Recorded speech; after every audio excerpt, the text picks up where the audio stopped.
नमस्कार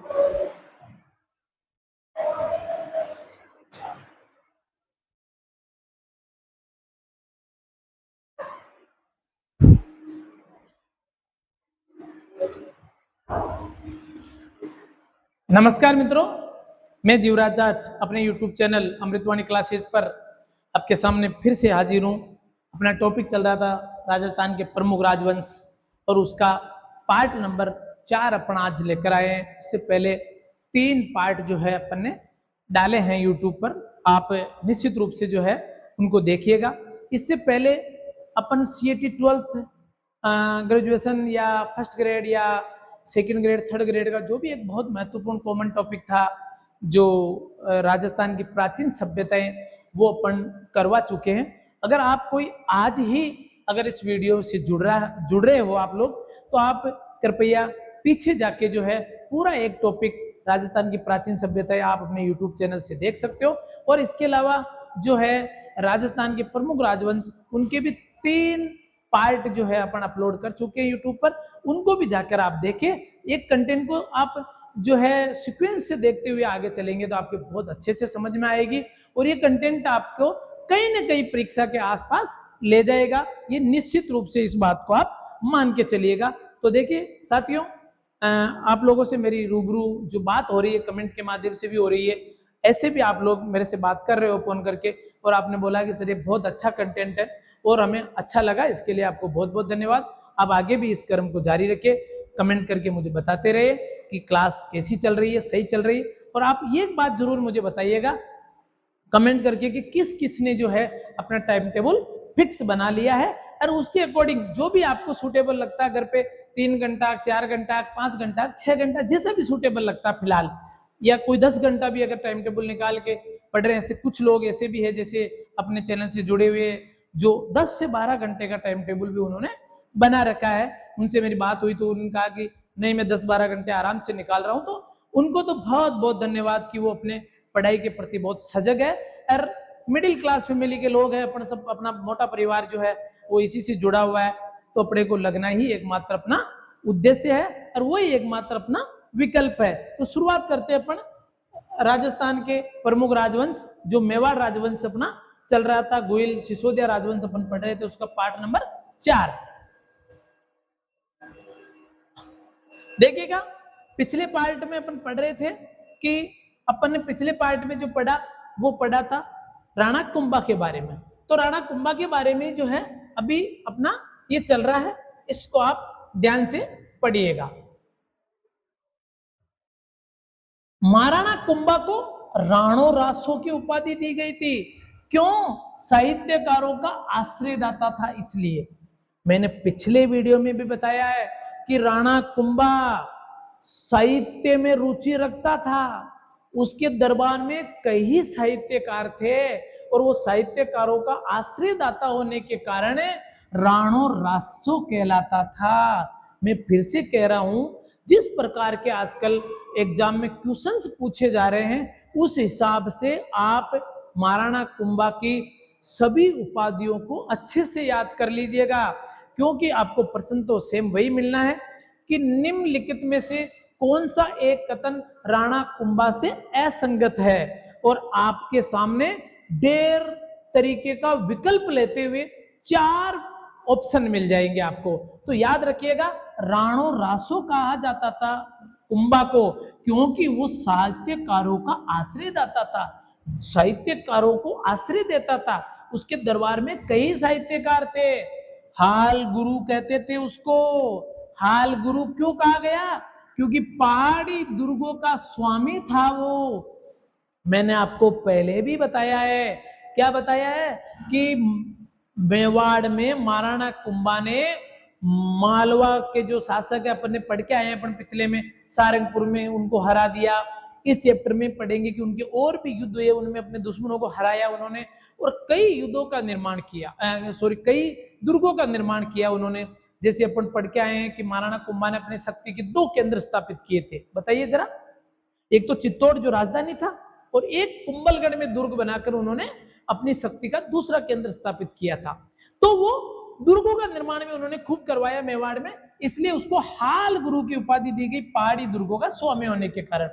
हिंदू सुल्तान अभिनव भारताचार्य संगीत में रुचि रखता था। मैं पहले ही बता चुका हूं, कुंभा संगीत में रुचि रखता था, इसलिए कुंभा को क्या कहा जाता था? अभिनव भारताचार्य कहा जाता था, हिंदू सुल्तान भी कहा जाता था, क्योंकि उसके समय में उसने सभी विपक्षी राजाओं को, अपने निकटतम शासकों को हराकर हिंदू सुल्तान की उपाधि धारण की थी। किसने? राणा कुंभा ने। राणा कुंभा के समय में जो है गुजरात, मालवा, इन सबके शासक परेशान थे कुंभा से, और कुंभा किसी से हारा नहीं है युद्ध, याद रखना, इसलिए उसको हिंदू सुल्तान कहा जाता है। साहित्यकारों को आश्रय देता था, इसलिए राणो रासो कहा जाता है। और अभिनव भट्टाचार्य कहा जाता है क्योंकि संगीत में रुचि रखते थे। इसके अलावा और उपाधियां देखिए, महाराजा धीराज, राव राय, दान गुरु, राजगुरु और प्रमुख गुरु।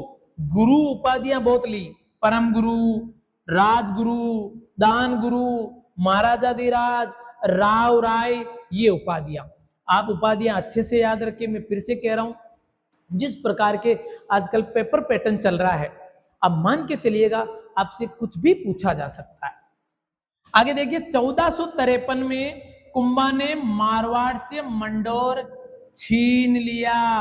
मैंने पहले ही बोला था कि मोगल के समय में मेवाड़ में मारवाड़ का हस्तक्षेप बढ़ गया था, क्योंकि मोगल की जो माता रानी थी वो हंसाबाई मारवाड़ की राजकुमारी थी। इसलिए राव रणमल जो है वो सीधा मेवाड़ के साम्राज्य में हस्तक्षेप करते थे, प्रभाव डालते थे। लेकिन कुंभा जो है शासक बने, महाराणा कुंभा 1433 में सबसे पहले मारवाड़ का प्रभाव समाप्त किया। मामा श्री रणमल को बोला कि नहीं चलेगा यहां, और उसके बाद जो मंडोर रह गया था मारवाड़ के राठौड़ों के पास, उसको 1453 में उन्होंने जो है हमला करके मंडोर वापस मारवाड़ से छीन लिया। याद रखिएगा, रणमल के पुत्र राव जोधा ने, देखिए अब आगे क्या ट्विस्ट आता है। जब स्थिति बदली तो अब जब रणमल जो है उनको मेवाड़ छोड़ना पड़ा कुंभा के आने के कारण, तो रणमल का जो पुत्र था राव जोधे के बारे में समझ गए होंगे आप। जोधपुर जो राज्य था उसके संस्थापक राव जोधा थे। तो राव जोधा जो थे उन्होंने अपनी पुत्री जो थी श्रृंगार देवी, उसका विवाह कुंभा के पुत्र रायमल के साथ करके मारवाड़ और मेवाड़ में जो ये वैमनस्य उत्पन्न हुआ उसको कुछ हद तक कम किया। अच्छे से समझ में आया ना? मोगल के समय मारवाड़ का प्रभाव बढ़ गया था मेवाड़ में, कुंभा ने आते ही उस प्रभाव को समाप्त कर दिया। 1453 में मंडोर मारवाड़ वालों से कुंभा ने छीन लिया, और तब राव रणमल का पुत्र राव जोधा ने देखा कि मेवाड़ और मारवाड़ में युद्ध की स्थिति बन रही है, कुंभा अपने पास आकर मंडोर छीन कर ले गया है, और ये बनने वाली युद्ध की स्थिति को कैसे टाला जाए।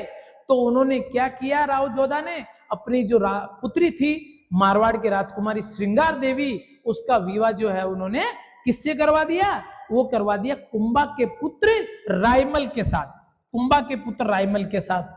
फिर मारवाड़ वाले और मेवाड़ वाले अब संबंधी हो गए थे, इसलिए आने वाले भविष्य में युद्ध का खतरा टल गया था।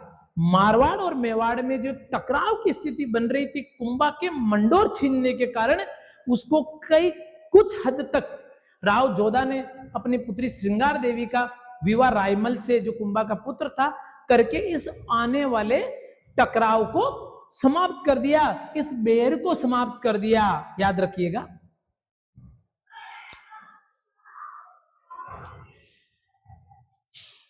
देखिए, कुंभा ने चित्तौड़गढ़ में 1466 में कीर्ति स्तंभ प्रशस्ति की रचना करवाई। देखिए, याद आया कुछ? प्रशस्ति याद आया ना? हाँ सर, बिल्कुल सही बोला, सही सोच रहे हो आप लोग। प्रशस्ति यानी किसी राजा की प्रशंसा में लिखवाया गया लेख प्रशस्ति कहलाता है। क्या अपन पहले भी कोई प्रशस्ति का जिक्र करके आए क्या? यस सर, हम पहले भी जो है एक प्रशस्ति के बारे में पढ़ा था। कौन सी थी सर? राज प्रशस्ति थी। हाँ, राज प्रशस्ति किसने लिखवाई सर? महाराणा राज सिंह जी ने लिखवाई। कब? 1676 में। कहाँ लिखवाई सर?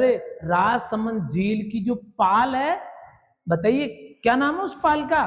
यस, नौचौकी की पाल। उसके ऊपर 25 काले रंग के शिलाओं पर जो है ये लिखी गई राज प्रशस्ति। 25 शिलालेख कैसे? काले रंग के, नौचौकी की पाल। और किसने लिखी ये? रणछोड़ भट्ट तेलंग ने लिखी, जिसको 1687 में उन पत्रों पर अंकित जयसिंह ने करवाया था। वो थी सर राज प्रशस्ति। और यहां क्या आ रही है? कीर्ति स्तंभ प्रशस्ति। अब आप देखिए, विजय स्तंभ के पास ही चित्तौड़ दुर्ग में एक कीर्ति स्तंभ भी जो है निर्मित किया हुआ है। उस कीर्ति स्तंभ पर जो है 1460 में एक प्रशस्ति लिखवाई। किसने? कुंभा ने, कुंभा की प्रशंसा में। और लिखने वाले लेखक कौन थे? कवियत्री। इसके तो भाई गांठ बांध लेना, कवियत्री के, इसके तो गांठ बांध लेना। कीर्ति स्तंभ प्रशस्ति के लेखक अगर कोई थे तो वो कौन थे? वो कवि अत्रि थे। लेकिन कवि अत्रि इस कीर्ति स्तंभ प्रशस्ति को पूरा नहीं कर सके और उनकी मृत्यु हो गई। और इस कारण से जो है इस प्रशस्ति को महस ने पूरी की। उनके पुत्र अत्रि के जो मृत्यु होने पर पुत्र महस थे, उन्होंने इस प्रशस्ति को पूरी की। याद रखना, कीर्ति स्तंभ प्रशस्ति की बात चल रही है, राज प्रशस्ति की नहीं। राज प्रशस्ति तो राज सिंह की प्रशंसा में, और उस राज प्रशस्ति में जो वो 25 शिलालेख थे ना, जिसपे कितने 24 अध्याय 1106 श्लोक में राज प्रशस्ति लिखी हुई थी। बप्पा रावल से लेकर राज सिंह तक का सारे गुइल वंश का उसके अंदर विवरण था, वो बात है। लेकिन कीर्ति स्तंभ, कीर्ति प्रशस्ति जो है वो कुंभा की प्रशंसा में लिखेगी 1460 में। लिखना किसने शुरू किया? अत्रि ने। परंतु इसको पूरा किसने किया? इसको महस ने पूरा किया।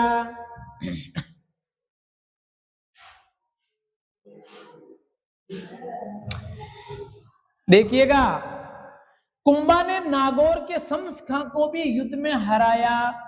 याद रखना, नागौर और मेवाड़ के बीच में वैमनस्य तो पहले ही स्थापित हो चुका था। कब हुआ जरा बताइए, बताइए जरा।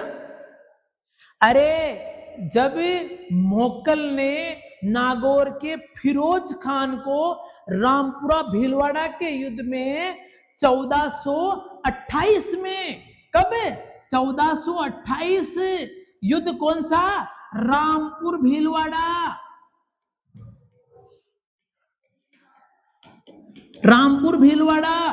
कौन? मोकल किसे हरा देते हैं? फिरोज खान को। और ये फिरोज खान जो है इसका पुत्र था शम्स खां। इस शम्स खां को फिर कुंभा भी युद्ध में हराता है। इसकी कहानी भी बड़ी अजीब है। उसकी कहानी कैसी है सुनिएगा। जब फिरोज खान युद्ध में हार गए तो फिरोज खान के बाद नागौर जो है उसमें शम्स खां सिंहासन पर बैठ गए। लेकिन शम्स खां के एक और भाई था मुजाहिद, एक और भाई था मुजाहिद। उस मुजाहिद ने शम्स खां को सिंहासन से हटा दिया और शुम नागौर का शासक बन गया। तब शम्स खां जो है गए राणा कुंभा के पास सहायता प्राप्त करने के लिए। राणा कुंभा को कहा कि अधिकारी तो मैं हूं, मुजाहिद ने जबरदस्ती नागौर हासिल कर लिया है। तो कुंभा ने अपनी सेना की मदद से मुजाहिद को हटाया और शम्स खां को सिंहासन पर बिठाया। लेकिन सिंहासन पर बैठते ही शम्स खां पलटी मार गया और वो अपनी निर्धारित शर्तों के विपरीत जाकर कुंभा से दुश्मनी मोल ले ली उसने। नागौर जो दुर्ग था उसमें मन मर्जी से कार्य करने लग गया, और तब इस बात की भनक लगती है कुंभा को।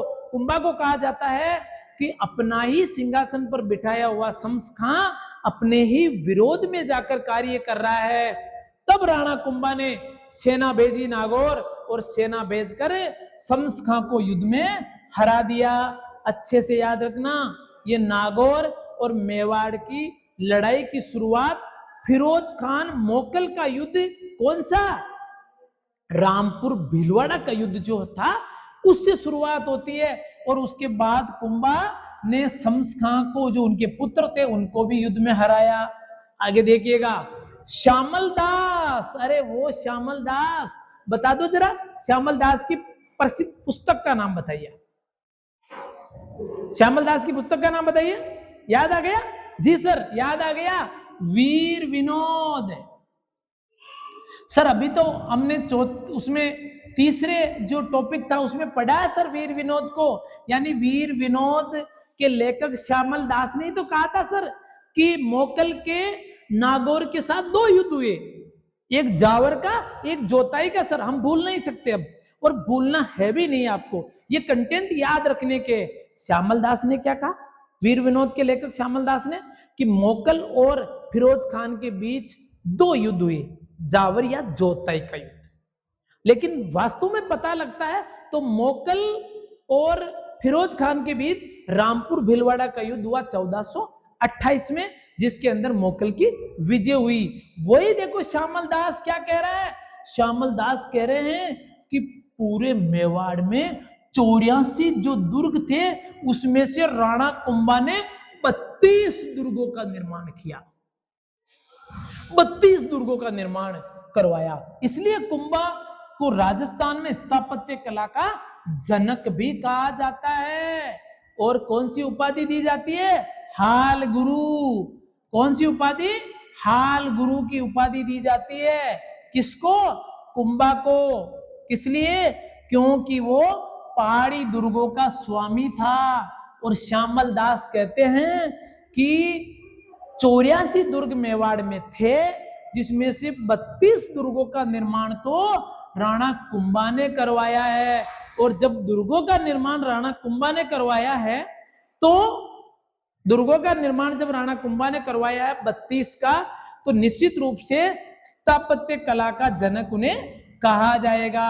जैसे देखो दुर्गों में देखिए, अब जैसे सिरोही में बसंती दुर्ग, सेकंड ग्रेड का प्रसिद्ध दुर्ग। सेकंड ग्रेड वाले तो घाट मान लो कि जितने भी दुर्ग है पूछे जा सकते हैं, क्योंकि मैल दुर्ग सेकंड, उसमें स्थापत्य कला सेकंड ग्रेड के सिलेबस में है। तो बसंती दुर्ग, मचान दुर्ग, ये दोनों ही दुर्ग सिरोही में है। इसके अलावा कोलन और बदनौर में भी उन्होंने दुर्ग बनाए हैं, और जिन्हें कहा जाता है बेराट दुर्ग। याद रखना, आपसे पूछा जा सकता है कि मचान दुर्ग कहाँ है, सिरोही में। निर्माण किसने करवाया, कुंभा ने करवाया। बसंती दुर्ग कहाँ है, सिरोही में। निर्माण किसने करवाया, कुंभा ने करवाया है। आगे देखेंगे तो देखो कोलन और बदनौर, इसमें भी कुंभा ने दुर्ग बनाए हैं, जिसे बेराट दुर्ग कहा जाता है। माउंट आबू, माउंट आबू का नाम सुनते ही तो बहुत कुछ आपको याद आता ही है। माउंट आबू जो है वो राजस्थान का शिमला कहलाता है, क्योंकि ऊंचाई माउंट आबू की जो है वो बाकी राजस्थान से अधिक है। पहाड़ी पर जो अरावली पर्वतमाला उस पे बसा हुआ एक नगर है माउंट आबू, इसलिए वहां थोड़ी ठंड रहती है। तो वो एक पर्यटक स्थल है राजस्थान का माउंट आबू। माउंट आबू में नक्की झील भी है, टड जो टोड रोक, नन रोक जो है, वहां मेंढक आकार की जो चट्टाने पाई जाती है। तो बहुत कुछ माउंट आबू को आपके दिमाग में आता है। तो वही माउंट आबू में एक दुर्ग है अचलगढ़ है, और उस अचलगढ़ का निर्माण भी कुंभा ने करवाया। कुंभलगढ़ दुर्ग का निर्माण भी कुंभा ने करवाया, जो कुंभा की शक्ति का दूसरा केंद्र था चित्तौड़ के बाद। और ये अपन पिछले टॉपिक में पढ़े थे, पिछली क्लास में अपन ने जाना था ये बात। कुंभलगढ़ का दुर्ग बनाया, जिसके शिल्पी कौन थे, मंडन। गांठ बांध लीजिएगा, मंडन इसके शिल्पकार थे कुंभलगढ़ दुर्ग के। आपको फिर से पता होना चाहिए, 3 चीजें अपन ने अच्छे से पढ़ ली, तीनों आपको याद होनी चाहिए। नंबर 1 बता दीजिएगा मुझे, विजय स्तंभ के शिल्पकार कौन थे, शिल्पी? याद आया? जी सर ये आया, जेता थे, और जेता के पुत्र थे सर, पोमा था, पूंजा था, नापा था सर, किसके? विजय स्तंभ के शिल्पकार। इसके बाद आपको दूसरी चीज इंपॉर्टेंट पड़ी कि कीर्ति स्तंभ प्रशस्ति भी राणा कुंभा ने लिखवाई अपनी प्रशंसा में। किसने लिखी सर? वो तो कवि अत्रि ने लिखी, और अत्रि ने तो शुरुआत की थी, इसके बाद उसके पुत्र महेश ने पूरी की सर, महेश ने पूरी की। और अब आइए कुंभलगढ़ दुर्ग। कुंभलगढ़ दुर्ग जो बहुत महत्वपूर्ण दुर्ग था मेवाड़ का, जो एक शक्ति का केंद्र रहा कुंभाकी का, और उस शक्ति के केंद्र कुंभलगढ़ के शिल्पी जो थे वो मंडन थे। कौन थे? मंडन, याद रखना, अबुल फजल। अबुल फजल का नाम आते ही आपके दिमाग में आ जाना चाहिए। क्या अबुल फजल को पहले पढ़ा है? जरा बताइए जरा। हाँ बिल्कुल सही बताया आपने, पढ़ा सर। ये अबुल फजल तो पहले ही कह चुका है कि गुइल वंश तो भारतीय है ही नहीं, तो कहां का है? ये तो सर ईरान का है। एक नौशे का जो ईरान का शासक था उससे संबंधित है सर।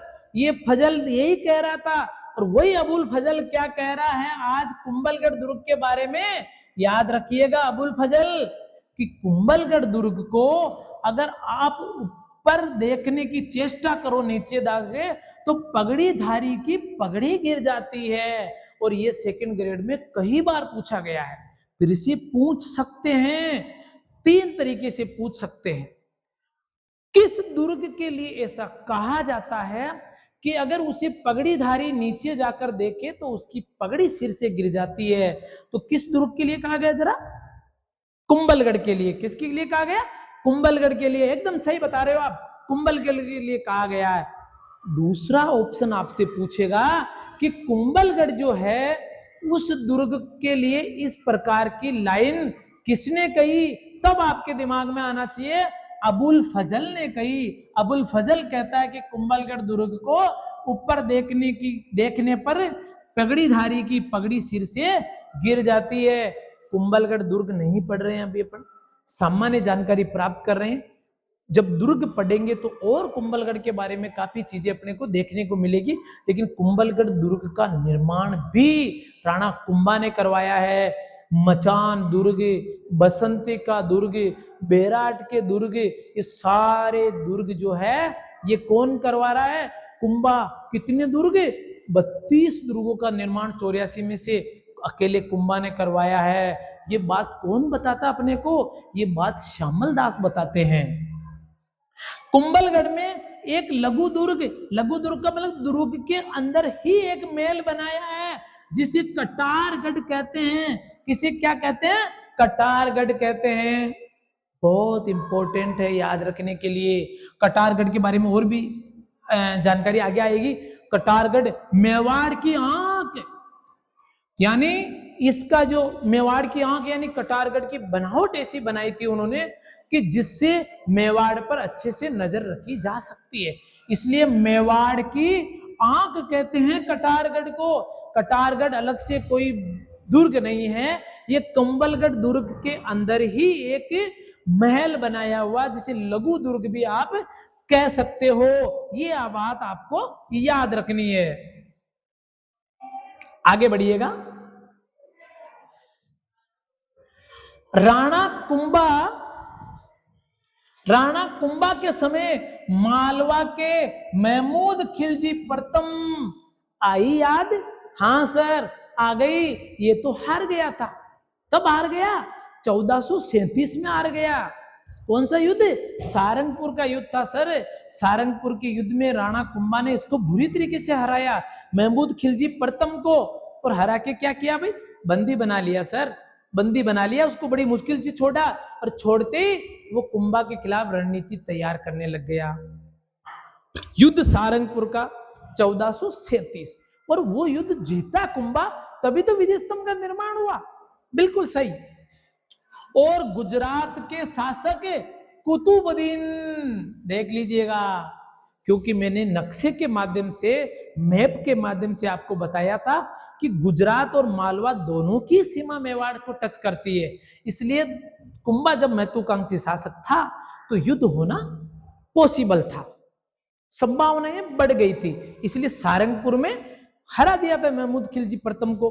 तो महमूद खिलजी प्रथम चुप बैठने वाला नहीं था, बंदी बनाया, अपमान का घूंट पिया उसने।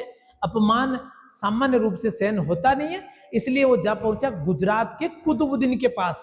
किसके पास? कुतुबुद्दीन गुजरात का। और उस कुतुबुद्दीन को बोला वो कि यार कैसे भी करो, चाहे अपने को मिलकर लड़ना पड़े, लेकिन अपने को कुंभा को हर हाल में हराना है और मेवाड़ पर अधिकार करना है।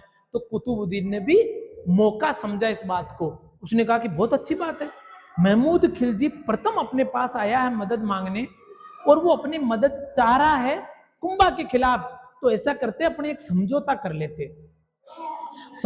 लेते हैं कि जो है गुजरात और मालवा दोनों की संयुक्त सेना जो है वो चढ़ाई अगर करेगी कुंभा पे, मेवाड़ पे, तो आसानी से कुंभा को हरा देंगे। तो इसके लिए अपने एक संधि कर लेते हैं। तो उन्होंने 1456 में चंपानेर की संधि कर ली। बहुत बार पूछा गया चंपानेर, दो स्थितियों में पूछा गया। चंपानेर की संधि कब हुई? 1456, गांठ बांध लेना, कब हुई? 1456 में। संधि कैसी थी? कुंभा के विरुद्ध थी संधि।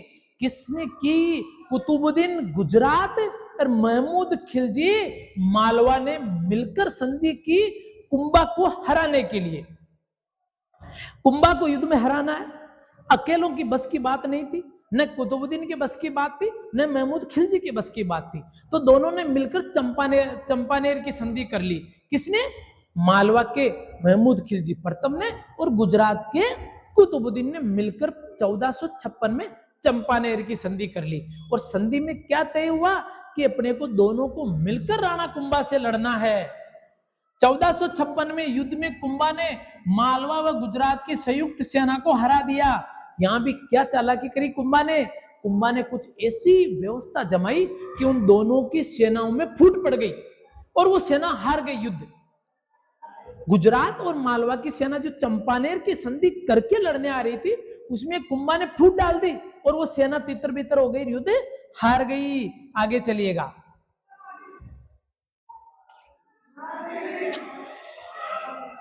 देखिए, कान्हा व्यास द्वारा रचित एकलिंग महात्म्य। आ जाइए वापस ग्रंथों पे। कुछ याद आ रहा है? बिल्कुल सर, अब तो हमें बहुत सारे ग्रंथ याद हो गए सर। आप चाहे कुछ भी पूछिएगा सर, तो सारे पुराने हमीर, मदमर्दन, जो खजाइन उल फुतह, जो है जायसिका, पद्मावत, ये सारी चीजें आप लोगों को याद हो गई कि वीर विनोद, श्यामल दास जी का, ये चीजें आपको याद होगी। तो अब एक चीज और याद कर लीजिएगा, एकलिंग महात्म्य ये ग्रंथ है, किसका है? कान्हा व्यास का है, और बहुत इंपॉर्टेंट है। कान्हा व्यास का ग्रंथ है एकलिंग महात्म्य, और उससे पता चलता है कि कुंभा वेद, स्मृति, मीमांसा, उपनिषद, व्याकरण व राजनीति में रुचि रखते थे। आजकल तो पेपर सेटर को चाहिए ऐसी लाइनें, पेपर सेटर को ऐसी लाइन मिलती बहुत खुश होता है, उसको मजा आ जाता है कि देखना विद्यार्थियों को आराम से बाहर निकल के कहेंगे सिलेबस में तो थी नहीं, ये तो बहुत डीपली बनाया हुआ पेपर था। और उसको वो मन ही मन मुस्कुराता कि हाँ कहां से बना जी तो मुझे पता है। तो देखिएगा वो क्या पूछेगा कि कुंभा को वेद, स्मृति, मीमांसा, उपनिषद, व्याकरण व राजनीति में रुचि थी। इस बात की पुष्टि कहां से होती है?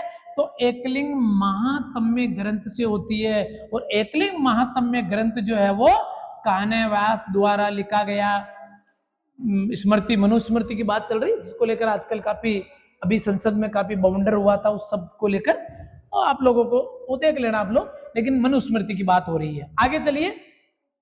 कुंभा ने चित्तौड़गढ़ में कुंभ स्वामी तथा श्रृंगार चौरी का मंदिर बनवाया। देखिएगा, अगर आप चित्तौड़ गए हो तो आपको अच्छे से पता है कि जो ही अपन चित्तौड़ में प्रवेश करते हैं तो बिल्कुल मीराबाई का और कुंभ स्वामी का मंदिर बिल्कुल नजदीक नजदीक है। और उसी कुंभ स्वामी के मंदिर का निर्माण राणा कुंभा ने करवाया था, याद रखना। और एक मंदिर वहां है श्रृंगार चौरी का मंदिर, उसका भी आप याद रखना। इसके अलावा उन्होंने एकलिंग जी का विष्णु मंदिर, उसका निर्माण भी करवाया था। किसने? राणा कुंभा ने। कुंभ स्वामी चित्तौड़ है रे, श्रृंगार चौरी की चित्तौड़ है, एकलिंग जी का विष्णु मंदिर है, रणकपुर के मंदिर भी बनवाए। अब देखिए रणकपुर के मंदिर, रणकपुर के मंदिर भी राणा कुंभा बनवा रहा। रणकपुर के मंदिर भी राणा कुंभा के समय ही बने थे, जो अपनी विशालता व तक्षण कला के लिए प्रसिद्ध है। अब इसके भी घाट बांध लीजिएगा आप, ये घाट बांधने की है लाइन, ये लाइन भी आपके घाट बांधने की लाइन है कि राणा कुंभा द्वारा जो मंदिर बनवाए गए थे वो किस कला के लिए प्रसिद्ध थे। तो एक तो विशालता, विशालता का मतलब है कि मंदिर जो बने वो बहुत विशाल मंदिर थे, राणा कुंभा द्वारा बनाए गए थे। एक तक्षण कला, तक्षण कला के लिए भी प्रसिद्ध थे।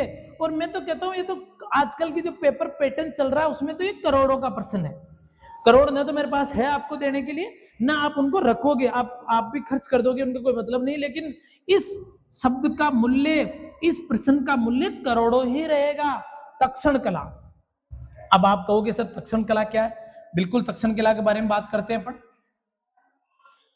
आप जो भी चित्तौड़ गया या कहीं भी गया घूमने और जिसने भी मंदिर देखी, आपको पता होगा उन मंदिरों के खंभों पर छोटी छोटी मूर्तियां बनी हुई है।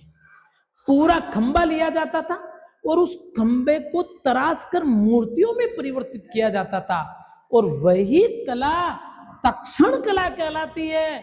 याद रखना, आपके प्रश्न में लिखा हुआ आएगा कि नक्काशी युक्त मूर्तियों से निर्मित स्तंभ या खंबे क्या कहलाते हैं? तक्षण कला के कहलाते हैं। और ये तक्षण कला कुंभा की थी। जब भी तो आप जाइए मेवाड़ में, चित्तौड़ जाइए आप घूमने, चित्तौड़ जब जाओगे तो जो कुंभ स्वामी मंदिर अपने पढ़ा ना भी कुंभ स्वामी, उस कुंभ स्वामी मंदिर में जो ही प्रवेश करोगे, अगर आप नहीं गए तो कभी भी चित्तौड़ जाओ तो जरूर देखना आपको इस चीज को कि कुंभ स्वामी मंदिर के जितने भी खंबे हैं उन पर सभी भगवान की मूर्तियां हैं।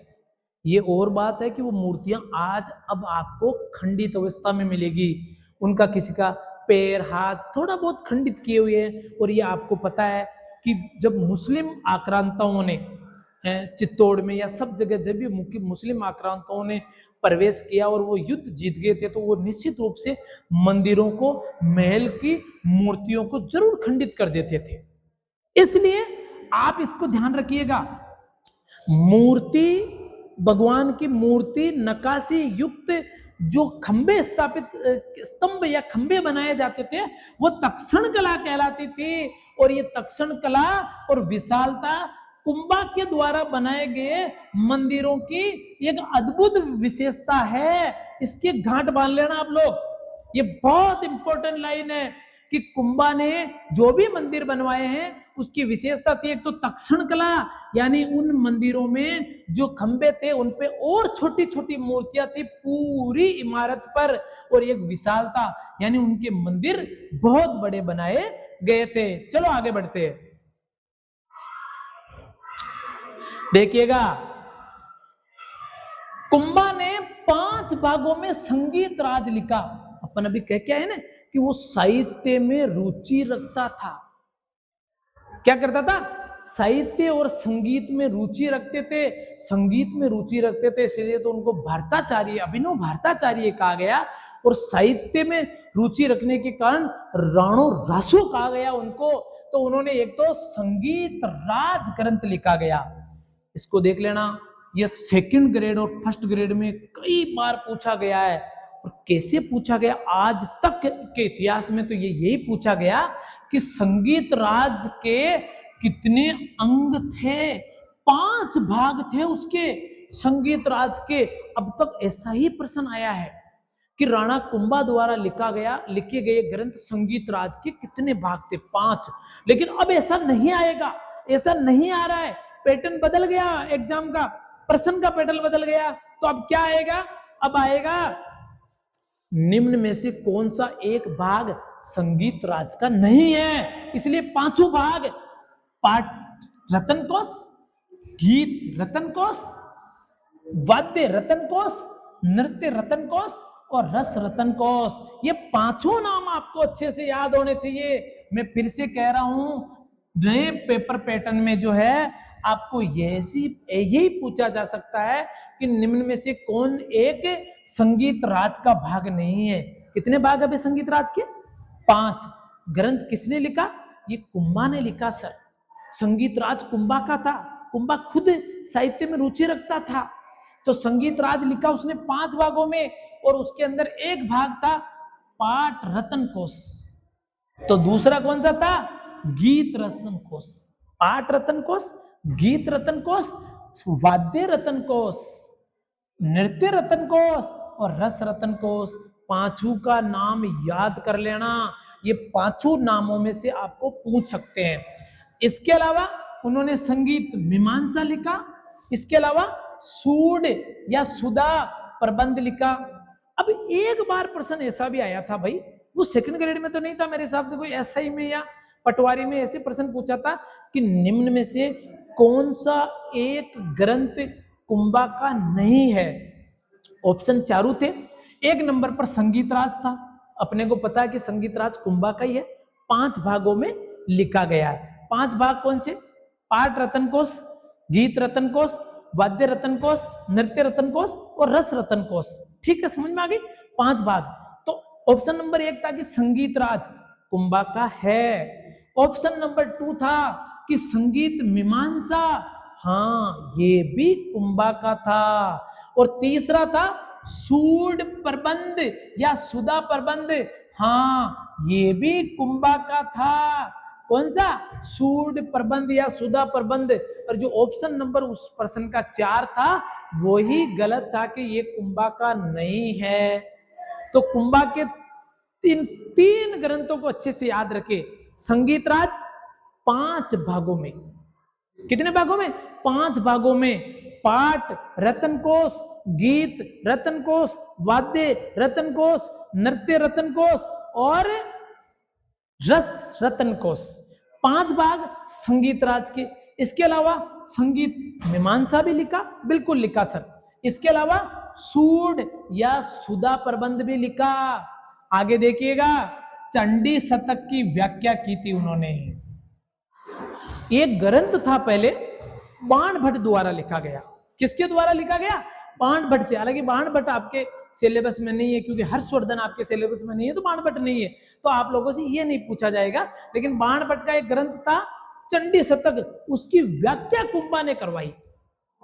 इसलिए ये नहीं पूछा जाएगा कि चंडी शतक की रचना किसने की, नहीं, चंडी शतक तो बाण भट्ट का है, लेकिन चंडी शतक की व्याख्या किसने करवाई या व्याख्या किसने की, तो वो की राणा कुंभा ने। इसके अलावा गीत गोविंद जयदेव का ग्रंथ, अरे हिंदी वाले अगर कोई हो तो आपको तो पता है गीत गोविंद का, वही जयदेव का गीत गोविंद, जिसके पद गाते गाते जो प्रभु चैतन्य थे, महाप्रभु चैतन्य, वो मूर्छित होके गिर पड़ते थे, वही जयदेव।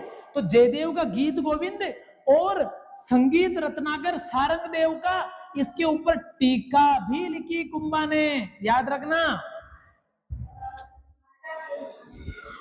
याद रखना, क्या क्या याद रखना इस जगह से? एक तो संगीत राज खुद कुंभा ने लिखा, कितने भागों में? 5 भागों में। पाठ रतन कोश, गीत रतन कोश, वाद्य रतन कोश, नृत्य रतन कोश और रस रतन कोश, 5 के नाम याद रखना भागों के भाई। दूसरा संगीत मीमांसा, बिल्कुल संगीत मीमांसा कुंभा ने खुद ने लिखा भाई, संगीत मीमांसा आपको याद होना चाहिए। तीसरा सूड या सुधा प्रबंध, सूड या सुधा प्रबंध, ये भी कुंभा ने लिखा, ये तो उनकी मौलिक रचना है, खुद ने लिखी है। इसके अलावा चंडी शतक की व्याख्या की, गीत गोविंद और संगीत रत्नाकर पर टीकाएं लिखी है। आगे चलो। अंतिम समय में कुंभा को उन्माद रोग हो गया और मामा तालाब की पाल पर पुत्र उदयराज या उदा ने हत्या कर दी। याद रखिएगा, मोकल की भी हत्या हुई थी। किसने? मेहपा पंवार चाचा मेरा ने हत्या की थी। किनकी? मोकल की। और बाकी फिर मेरा चाचा और मेहपा पंवार की हत्या इसने कर दी थी कुंभा ने, क्योंकि उसके पिताजी की हत्या की थी। लेकिन अंतिम समय में राणा कुंभा को पागलपन जैसा एक रोग हो गया था, उन्माद रोग, और वो अधिकतर जो है मामा तालाब की पाल पर ही बैठे रहते थे। मामा तालाब कहाँ है जरा बताओ? कुंभलगढ़ में है। कहाँ है ये? कुंभलगढ़ में है मामा तालाब, याद रखना। और उसी मामा तालाब के पाल पर जब कुंभा बैठा था तो उस कुंभा के ही पुत्र उदयराज, जिसको उदा भी कहा जाता था, उन्होंने कुंभा की हत्या कर दी। तो ये था मित्रों आज का टॉपिक। राणा कुंभा को लगभग अपन ने जो है पढ़ लिया है। अपन गोयल वंश में बहुत नजदीकी रूप से एक दो चैप्टर के बाद इस वंश का अपन जो है लगभग फ्री हो जाएंगे। उसके बाद दूसरे वंश की तरफ अपन बढ़ेंगे। आप जितने भी लोग जो है इस वीडियो को देख रहे हैं, अगर आपको बहुत अच्छा लग रहा है तो कमेंट के माध्यम से आप मुझे बताते रहिएगा। आप इस कंटेंट को अपने मित्रों तक जरूर भेजिएगा, शेयर कीजिएगा, सब्सक्राइब कीजिएगा। सब्सक्राइब करने से वीडियो तुरंत आपके पास जो अपलोड होते ही पहुंचता है। यह आपके लिए एक अच्छी बात है। मैं आपसे फिर आग्रह कर रहा हूं मित्रों कि आप सब अपना जो एक परिवार है जो इस ग्रुप से, इस चैनल से जुड़ा हुआ है, आप सब लोग अपन मिडिल क्लास के लोग नौकरी लगना या सर्विस में लगना अपना एकमात्र अच्छी स्थिति में जाने का एकमात्र विकल्प है। और इस विकल्प को हाथ से जाने नहीं देना है। हर हाल में अपने को कैसे भी करके पढ़ाई करना, चाहे परिस्थितियां ऊपर हो नीचे हो कैसी भी हो, लेकिन एक निश्चित टाइम टेबल बनाकर उसमें टाइम टेबल में कोई अड़चन नहीं करते हुए अपने को सफलता की तरफ बढ़ना है। मैं और आगे लगातार आपके साथ जुड़ा रहूंगा और कंटेंट लेके आता रहूंगा। आप लोगों को बहुत बहुत धन्यवाद। जय हिंद।